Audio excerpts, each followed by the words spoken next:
నమస్తే. ఈ రోజు నుంచి వచ్చే ఆడియోలన్నీ కూడా ఇయర్ ఫోన్స్ పెట్టుకుని ప్రశాంతంగా ఒక దగ్గర పడుకుని కళ్ళు మూసుకుని వినండి. నా వాయిస్కి కనెక్ట్ అవ్వద్దు. మీరు కనెక్ట్ అవ్వాల్సింది ఈ జ్ఞానానికి, దాని యొక్క ఎనర్జీకి. All love making is Christ meeting Christ. Love beds are altars. People are temples encountering temples. The Holy of Holies receiving the Holy of Holies, as said by Matthew Fox. అన్ని love మేకింగ్లు ఒక Christ ఇంకొక క్రైస్ట్ని కలవటం లాంటిది. అంటే ఒక దేవుడు ఇంకొక దేవతని కలవటమే. ప్రేమ పరుపులన్నీ ఆల్టార్స్. ఇక్కడ కలిసే మానవ శరీరాలన్నీ ఒక దేవాలయాన్ని కలిసే ఇంకొక దేవాలయమే. పవిత్రంగా ఉన్న వాటిలో అతి పవిత్రమైన దాన్ని ఆహ్వానించే మరి ఒక అత్యంత పవిత్రమైనది. కథ అనే పేరుతో పుస్తక రూపంలో తెలుపబడుతున్న సత్యంలోకి వస్తే, మెర్లిన్ వాచ్లో ప్రెసిడెంట్ యొక్క మొదటి ఇనీషియేషన్కి అన్నీ సిద్ధం అనే మెసేజ్ వస్తుంది. ప్రెసిడెంట్ ఆడమ్ కూడా అతని అఫీషియల్ వర్క్ అంతా పూర్తి చేసుకున్నాడు. అతని భార్య ఈవ్ మరియు పిల్లలు ఈవ్ యొక్క పేరెంట్స్ దగ్గరికి వెళ్లారు. ప్రెసిడెంట్ తను అనఫీషియల్ టూర్కి వెళ్ళినట్లు మిగిలిన వారికి తెలియకుండా ఉండడానికి జెమినీ ప్రోటోకాల్ అనే వ్యవస్థని యాక్టివేట్ చేస్తారు. ఈ జెమినీ ప్రోటోకాల్ యొక్క డీటెయిల్స్ మనకిక్కడ అప్రస్తుతం. మెర్లిన్ అంటాడు, ఈరోజు శుక్రవారం, నువ్వు ఇనీషియేషన్కి బయలుదేరుతున్నావు. సోమవారం నాటికి నీకు పూర్తిగా అర్థమవుతుంది ఎందుకు ఫారోలు ఇనీషియేషన్ని ఉత్కృష్టమైన పునర్జననంగా భావించేవారో. ఆడమ్, మెర్లిన్ కారులో ప్రయాణం సాగించారు. ఒక ద్రాక్ష ఎస్టేట్లో దూరంగా వేరుగా ఉన్న ఒక భవంతి ముందు కారు ఆగింది. ఆడమ్ నిశ్శబ్దంగా కారు విండోలోంచి చూస్తున్నాడు. మెర్లిన్ ఈ విధంగా అంటున్నాడు, ఈ ఇల్లు, పరిసరాలు పూర్తిగా శుభ్రం చేయబడ్డాయి. ఈ ప్రదేశం సురక్షితమైనది. నీవు పూర్తి రక్షణలో ఉంటావు. నీకు సంపూర్తిగా ప్రైవసీ ఉంటుంది. ఏదైనా ఎమర్జెన్సీ ఉంటేనే మిమ్మల్ని కాంటాక్ట్ చేయడం అనేది జరుగుతుంది. మిగిలిన అన్ని కమ్యూనికేషన్ సంగతి జెమినీ ప్రోటోకాల్ చూసుకుంటుంది. నీకు అనిపించినప్పుడు నీ మెసేజెస్ నువ్వు చూసుకోవచ్చు. నీకు ఇంకా ఏమైనా కావాలంటే నేను వస్తాను. ఒక్కటి మాత్రం గుర్తుపెట్టుకో, నువ్వు ఒక పవిత్రమైన దైవికమైన అన్వేషణకి బయలుదేరుతున్నావు. ఇది ఒక క్వెస్ట్ ఫర్ ద హోలీ గ్రెయిల్. ఆడమ్ విసుగ్గా, డామెట్, ఇది మిస్టరీస్ ఆఫ్ ఐసిస్ అనుకున్నాను. నువ్వు మళ్ళీ క్రిస్టియన్ పురాణాల్లోని హోలీ గ్రెయిల్ గురించి మాట్లాడతావేంటి? నువ్వు వాటిని నమ్ముతావా అని అంటాడు. ఫ్రెండ్స్, ఇక్కడ హోలీ గ్రెయిల్ అంటే ఒక అతి పవిత్రమైన పురాతనమైన రాయి అవ్వచ్చు, కంటైనర్ అవ్వచ్చు. అది ఎలాంటి వస్తువైనా అంత సులువుగా దొరకదు. దానికోసం చాలా అర్హత సంపాదించడం అవసరం అని చెబుతూ ఉంటారు. మెర్లిన్ కళ్ళ మెరుపుతో అడుగుతాడు, ఆడమ్, హోలీ గ్రెయిల్ గురించి అన్వేషణ అంటే నువ్వేమనుకుంటున్నావు? ఆడమ్కి స్కూల్ బాయ్ లాగా అస్తమాను పరీక్షకి గురి కావడం నచ్చక మాట్లాడకుండా సైలెంట్గా కూర్చుంటాడు. మెర్లిన్ ఆన్సర్ ఇవ్వడం మొదలుపెట్టాడు. యోధులు తమ కత్తి పట్టుకుని అన్వేషణకి బయలుదేరేవారు. నీకు తెలుసా? వారు నిజంగా ఏ అన్వేషణకి బయలుదేరేవారో? మగవాళ్ళందరూ ఏం వెతుకుతారో నీకు తెలుసా? ఒక అద్భుతమైన కంటైనర్ కోసం వెతుకుతారు. ఏదైతే దైవిక అనుగ్రహమును ఇస్తుందో, ఏదైతే సంపూర్ణత్వము ప్రసాదిస్తుందో, ఏదైతే స్వస్థత చేకూర్చుతుందో, ఏదైతే అన్నిటికంటే శ్రేష్టమైనదో దానికోసం వెతుకుతారు. ఏమైనా జవాబు తెలిసినట్టు అనిపిస్తున్నాదా ఆడమ్ అని అడుగుతాడు మెర్లిన్. ఆడమ్ ఈ లెక్చర్లు విని అలసిపోయి బుర్ర అడ్డంగా ఊపుతాడు. మెర్లిన్ ప్రకటిస్తున్నట్టుగా చెప్తాడు, అది స్త్రీ జననాంగం, అది జీవమునకు ద్వారం, అది ప్రేరణకి, సృష్టికి, పునర్జననమునకు కారణం. అదే అసలైన హోలీ గ్రెయిల్. సడన్గా మెర్లిన్ తన కళ్ళు మూసుకుని యాడమ్ భుజంపై చేయి వేసి ఏదో మంత్రం వేసినట్టుగా కొంత నెమ్మదిగా లోపల మాట్లాడుకుంటున్నట్టు అంటాడు. సడన్గా యాడమ్లోకి ఒక అద్భుతమైన చెప్పనలవి కాని ప్రశాంతత, ఎనర్జీ ప్రవేశిస్తుంది. కొద్దిసేపటి తర్వాత మెర్లిన్ కళ్ళు తెరిచి ఆ భగవంతుడు నీతో ఉండును అని చెప్పి వెంటనే తిరిగి కారులోకి ఎక్కి వెళ్ళిపోతాడు. మెర్లిన్ కారు కనుమరుగయ్యే వరకు ఆగి యాడమ్ ఆ ఇంటి తలుపు తీసుకుని లోపలికి ప్రవేశిస్తాడు. తలుపు తీసిన వెంటనే ఒక ఎగ్జోటిక్ సువాసన వస్తుంది. అలాగే సున్నితమైన సంగీతం వినపడసాగింది. లోపలంతా అందంగా అలంకరించబడి ఉంది. ఎక్కడ చూసినా రకరకాల పుష్పాలు, ఫలాలు, చక్కని carpets, door curtains, window curtains, కుషన్లు. ఆ రూమ్లో ఒక ప్రదేశంలో ఒక విగ్రహం యా బియం పోస్చర్లో ఉంటుంది. ఇది డివైన్ యూనియన్కి సింబల్. ఈ పోస్చర్ స్త్రీ పురుషుల కలయిక, భూమికి స్వర్గానికి మధ్య కలయికలా ఉంటుంది. ఈ పోస్చర్లో స్త్రీ పురుషులిద్దరూ సమానంగా నిటారుగా ఉంటారు. టిబెటన్ తంత్రాలో దీనిని కరుణ మరియు జ్ఞానం యొక్క కలయికగా వర్ణిస్తారు. ఇండియన్ తంత్రా ప్రకారం పురుషుడు పాసివ్గా అంటే నిష్క్రియాత్మకంగా, మెడిటేటర్గా, స్త్రీ అతని ఒడిలో నృత్యం చేస్తున్న శక్తిగా, స్వచ్ఛమైన ఎరుక, స్వచ్ఛమైన శక్తితో కలుస్తున్నట్టుగా చెబుతారు. యా బియం అనేది ద్వంద్వత్వాల కలయికగా చెబుతారు. ఇటువంటి భిన్నత్వాలను ప్రేమతో సంగమించినప్పుడు సాధారణ చైతన్య స్థితిని దాటి ఐక్యత అనే చైతన్యం వైపు ప్రయాణిస్తాం. ఇదే తంత్ర యొక్క అల్టిమేట్ గోల్. కొంతసేపు ఆ విగ్రహాన్ని గమనించి వెనుకకు తిరగబోయే అంతలో అక్కడ దగ్గర్లో చేతివ్రాతతో వ్రాసిన కాగితం ఉండడం గమనిస్తాడు యాడమ్. ఆ కాగితంపై నమస్తే, నీలోని దైవిక కాంతికి స్వాగతం, విశ్వంలో అతి బలమైన శక్తి, అలాగే ఇది చాలా భయం కలిగించేది కూడా. ఇందులోకి పూర్తిగా ప్రవేశించే వరకు నిన్ను నువ్వు ఇక్కడ కంఫర్టబుల్గా ఉంచుకో. నీ బట్టలు విప్పేసి ఇక్కడ ఉన్న క్లాత్తో కళ్ళగంతలు కట్టుకుని కంఫర్టబుల్గా కూర్చుని రిలాక్స్ అవ్వు. కొద్దిసేపటిలో నేను వస్తాను నీ దగ్గరికి. ఐసిస్ యొక్క మిస్టరీస్లోకి ప్రవేశించాలంటే నీవు మొదటగా చేయవలసింది నీ ఎక్స్పెక్టేషన్స్ని తీసివేయు. నీ బట్టలు తొలగిస్తున్నప్పుడు నీ మైండ్ని కూడా తీసివేయు. ఎందుకంటే సంగీతాన్ని వినే శక్తి దానికి లేదు అని కాగితంపై ఉంది. యాడమ్ ఇలా ఆలోచించసాగాడు. Take off my mind? ఏంటిది? అసలు నేను ఇలాంటి వాటికి ఎందుకు ఒప్పుకున్నాను? నేకెడ్గా ఉండాలా? ఒక పురాతన సెక్స్ కల్ట్లోకి ఇనీషియేట్ అవ్వడానికి అసలు ఇందులోకి నేనెందుకు దిగాను? ఇలా ఇక్కడ నేనున్నానని ఎవరికైనా బయటవారికి తెలిస్తే నన్ను సిలువేస్తారు.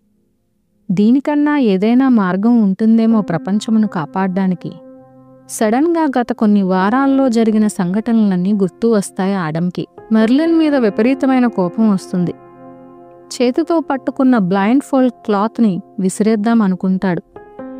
ఇంతలో సడన్గా సంగీతం స్టార్ట్ అయ్యి మెర్లిన్ అతని భుజం మీద చేయి వేసి ఏవో చదివినప్పుడు ప్రవహించిన ప్రశాంతత కలిగించే ఎనర్జీస్ ఈ సంగీతం వినంగానే యాడమ్లోకి ప్రవేశిస్తాయి. దానితో యాడమ్ ప్రశాంతతకి తిరిగి వచ్చి ఫైర్ ప్లేస్ దగ్గర ఉన్న ఒక పొడవైన కుర్చీ దగ్గరికి నడుస్తాడు. నేకెడ్గా మారి బ్లైండ్ ఫోల్డ్ కట్టుకుని కూర్చుంటాడు. అందరూ తన కోసం వేచి చూడడమే గాని తనెప్పుడూ ఎవరికోసం ఎదురు చూడడం అలవాటు లేదు యాడమ్కి. అన్ని ఎక్స్పెక్టేషన్స్ పక్కన పెట్టేశాడు. కానీ అతని మైండ్ ఆలోచిస్తానే ఉంది. ప్రెసిడెన్సీ యొక్క భారం దిగలేదు. ఈ 44 ఏళ్ల నేకెడ్ బాడీ ఒక స్ట్రేంజ్ ఉమెన్కి ఎలా కనిపిస్తుందో. తక్కువగా పొలిటికల్ డిన్నర్లోనూ ఎక్కువగా జిమ్లోనూ గడిపుంటే బాగుండేదేమో. ఈ ప్రెసిడెంట్ పోస్ట్కి అది చాలా కష్టం అనుకుని నవ్వుకుంటాడు. అతనికి వరుసగా తన టీనేజ్లో జరిగిన సెక్సువల్ అవేకనింగ్లు గుర్తు రాసాగాయి. అడాలసెంట్ బాయ్స్ యొక్క హస్తప్రయోగం వలన ఉత్పత్తి అయ్యే శక్తిని హార్నెస్ చేస్తే ప్రపంచంని మార్చివేయవచ్చు. ఇలా ఆలోచిస్తూ ఉండగా ఎక్కడో చిన్నగా గంటలు మోగుతున్న శబ్దం వినపడుతుంది. ఒక అన్య దేశపు సువాసన, ఎగ్జోటిక్ ఫ్రాగ్రెన్స్ వాసన వస్తుంది. ఆడమ్ దీర్ఘంగా శ్వాసించాడు. వచ్చేది తాంత్రికవేనా? ఆమె పొడవాటి బట్టలు వేసుకుంది అని అర్థమయ్యింది. సడన్గా అతని శరీరానికి ఏదో రాసుకున్నట్టయింది. అది వేలికొనలు కాదు, ఒక పక్షి ఈక అతని శరీరం అంతా తాకుతున్నట్టు అర్థమయ్యింది. చాలా సరసమైన తాకిడిగా అనిపించి అతను నిట్టూర్పు విడిచాడు. మత్తెక్కించే మల్లెపూల వాసన వచ్చింది.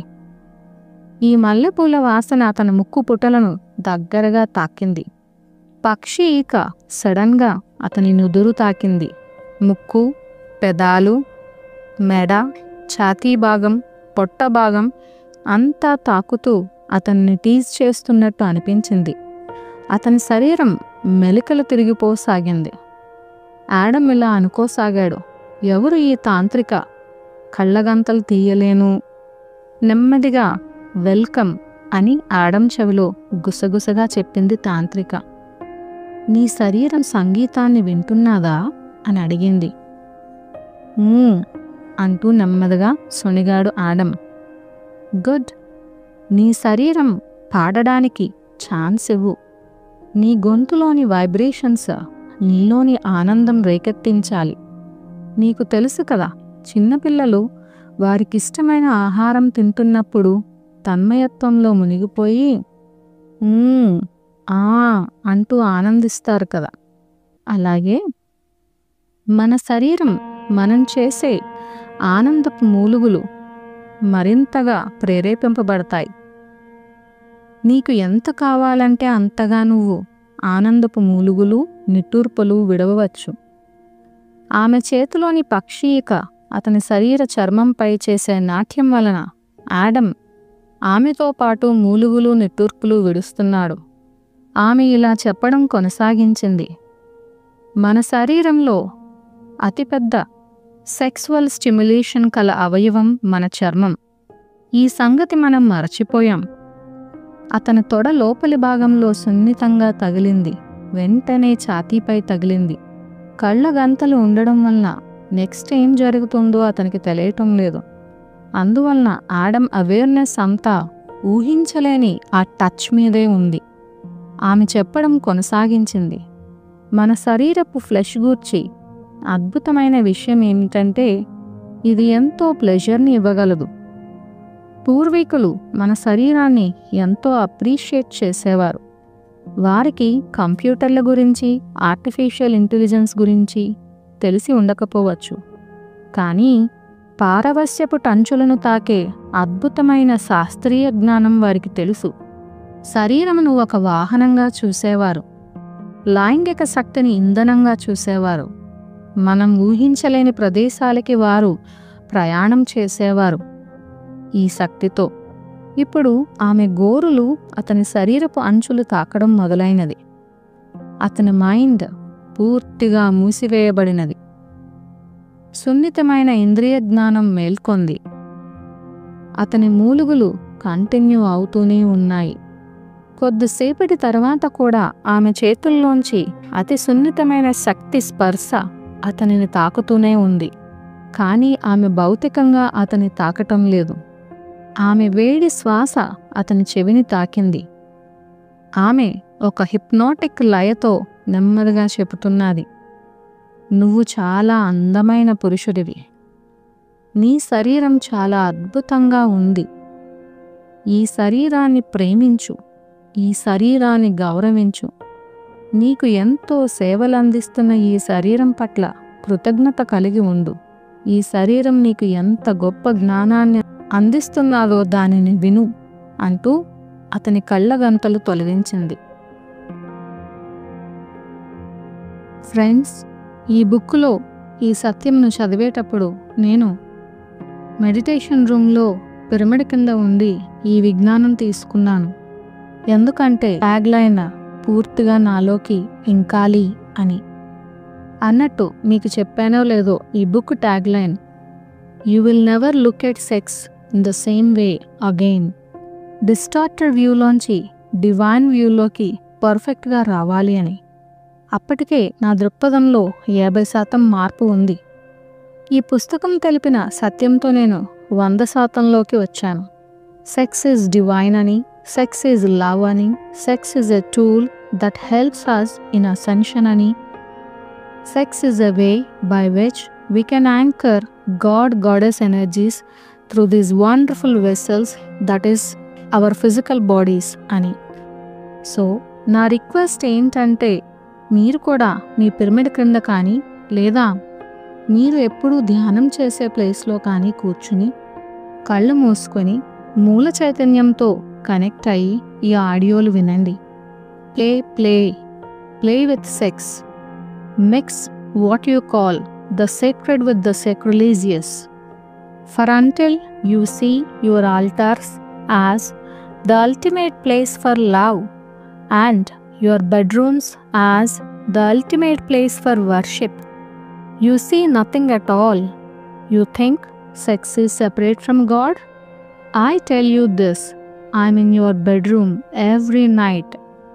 As said by God in the book Conversations with God, Part 3. Conversations with God, Part 3 అనే పుస్తకంలో గాడ్ ఈ విధంగా చెప్పినట్టు ఉంది. సెక్స్తో ఆడుకోండి. మీరు ఏదైతే పవిత్రమని పిలుస్తారో దానిని అతి పవిత్రమైన దానితో కలపండి. మీ ఆల్టార్స్ని అంటే మీ పరుపులను ప్రేమకి అల్టిమేట్ ప్లేస్గా గుర్తించే వరకు మరియు మీ పడక గదులను అల్టిమేట్గా పూజా గదులుగా గుర్తించే వరకు మీకు ఇంకా ఏదీ కనపడకూడదు. మీరు సెక్స్, భగవంతుడు వేరు అనుకుంటున్నారా? నేను మీకు చెబుతున్నాను, ప్రతి రాత్రి మీ బెడ్రూమ్లో నేనుంటాను అంటున్నాడు భగవంతుడు. ఇక కథలోకి వస్తే ఆడమ్ కళ్ళగంతలు తీసివేసింది తాంత్రిక. తాంత్రిక ముఖము పాక్షికంగా ఒక గులాబీ రంగు ముసుగు వెనకాతల దాసి ఉంచడం గమనించాడు ఆడమ్. ఒంటి మీద బంగారు నగలతో నల్లని పొడవైన జుట్టుతో ఉంది. ఆమె శరీరం హార్డ్ బాడీలాగా లేదు. ఆమె ఎముకలపై మాంసం ఉంది అని గుర్తించాడు. తాంత్రిక తన చేతులు రెండూ జోడించి వంగి నమస్కరించింది ఆడమ్కి. సడన్గా బ్యాక్గ్రౌండ్లో వచ్చే మ్యూజిక్ మారింది. మిడిల్ ఈస్టర్న్ డ్రమ్స్ సంగీతం మొదలైంది. దానికి అనుగుణంగా ఆమె నృత్యం మొదలుపెట్టింది. ఆమె ముఖం చూడలేకపోయినందుకు ఆడమ్కి చికాకుగా ఉంది. కానీ ఆమె శరీరపు ఒంపు సంపులు చూసి అతని పీనిస్ ఎరెక్షన్లోకి వచ్చింది. అతని ఎరెక్షన్ని గుర్తించిన సంతోషంతో ఆమె ఈ విధంగా అనౌన్స్ చేసింది, దేవత యొక్క శక్తిని గమనించు. ఆమె డాన్స్ చేస్తూ ఒక పర్పుల్ క్లాత్ని తీసుకుని నృత్యం చేయడం ఆపివేసి నిశ్శబ్దంగా నిల్చుని పర్పుల్ క్లాత్లో తనను చుట్టు వేసుకుంది. తదనుగుణంగా అతని ఎరెక్షన్ పోయింది. మరలా మెల్లగా పర్పుల్ ముసుగు తొలగిస్తూ నృత్యం చేయడం మొదలుపెట్టింది.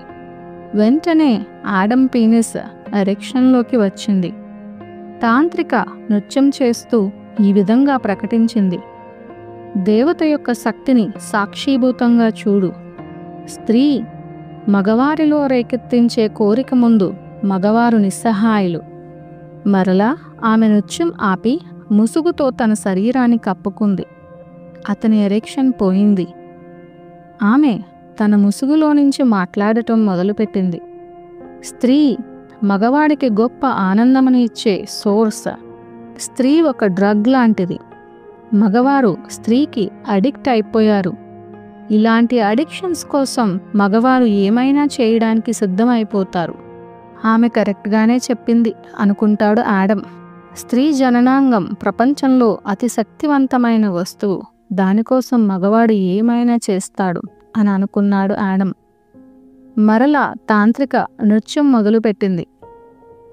ఆమె శక్తి ముందు అతను పూర్తిగా ఓడిపోయాడు. ఆమె దయపై ఆధారపడిపోయాడు. తాంత్రిక ఇలా చెప్పడం మొదలుపెట్టింది, ప్రతి మగవాడి హృదయపు చీకటి కోణంలో ఉన్న ఫీలింగ్ ఏమిటంటే, స్త్రీ అనే కోరిక ముందు మగవాడు శక్తిహీనుడు. యాడమ్ ఇలా అనుకుంటున్నాడు, షీజ్ రైట్.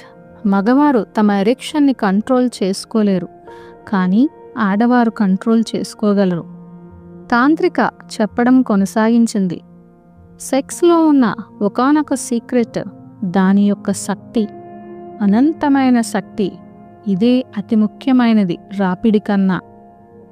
ఇంకొక రహస్యం ఏమిటంటే, ఒక స్త్రీ యొక్క సెక్సువల్ ఎనర్జీకి నువ్వు సరెండర్ అయితే ఆమె నిన్ను మరింత ముందుకు తీసుకెళ్తుంది. చివరగా మరలా ఆమె ముసుగు చుట్టుకుని నృత్యంను ఆపింది. యాడమ్కి ఏమి చేయాలో అర్థం కాలేదు. ఆమె నృత్యానికి చప్పట్లు కొట్టాలా, లేకపోతే బట్టలు వేసుకోవాలా అని. అతనికి రిలీఫ్ కలిగిస్తూ ఆమె తన చేయి అందించి కళ్ళలో ఒక అల్లరి కాంతితో చెప్పింది, ఇప్పుడు స్నానానికి సమయం అని. Thank you.